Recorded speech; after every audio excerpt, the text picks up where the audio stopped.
Seliba surunyalen Senegali faba la kin caman kɔnɔ sagaw bɛ feere sirabadaw la nka sannikɛlaw tɛ kana fɔlɔ yɔrɔ caman na. Arafati kin kɔnɔ Kadimufa ye saga feerela ye yan ale kɔni ko sagaw bɛ ka san.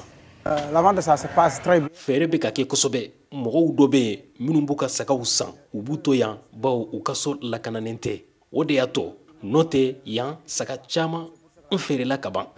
Qui ont déjà acheté. A ko yɔrɔ dɔw la fana sagaw sɔngɔ ka gɛlɛn o sɔrɔla dɔw faralen sagaw ka balo sɔngɔ kan.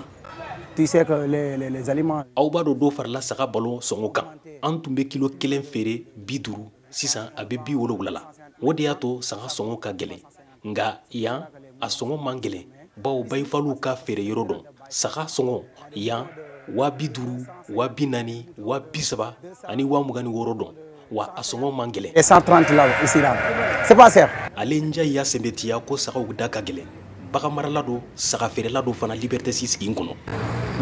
Sagaw sɔngɔ ka gɛlɛn dɔɔni sannikɛlaw mana fɔlɔ nka u bɛ na u bɛ taa sagaw dɔ bɛ yen minnu sɔngɔ ye 100, 120 ani hali 140 ye i n'a fɔ i b'u ye cogo min na.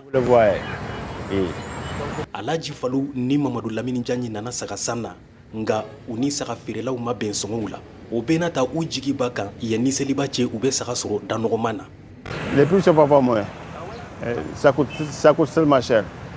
U sɔngɔw ka gɛlɛn u ko ne ma saga 30 ni kɔ dɔn k'a sɔrɔ ne b'a fɛ ka san 24 de la wa n bɛ taa so ni sɔngɔw jiginna ne bɛna san n'o tɛ ɲina ne bɛna saliba kɛ ten hali ni ma saga sɔrɔ bawo wari tɛ yen. Cette année-là, je ne vais pas prendre un mouton parce que l'argent il y en a pas. A hakili la a sɔngɔ ka gɛlɛn dɔɔni ɲina ka tɛmɛ salon ta kan saga min ni ne b'a fɛ a y'a fɔ ne ye ko sefa wari 62 ni ne y'a sɔrɔ 40 walima 50 la o ka ɲi nka sisan ne man ka nisɔndiya sɔrɔ fɔlɔ a jirala ko Mali sagaw bɛɛ kana n'u nana dɔ bɛna bɔ sɔngɔw la. On espère en tout cas. Senegali faba la sagaw kɔni nana ka caya nka sannikɛlaw nali ka dɔgɔ saga san na ka da kan u da ka gɛlɛn a bɛ laadaw la yan fana ni seliba tora tile 2 walima tile 1 caman bɛna ka saga san.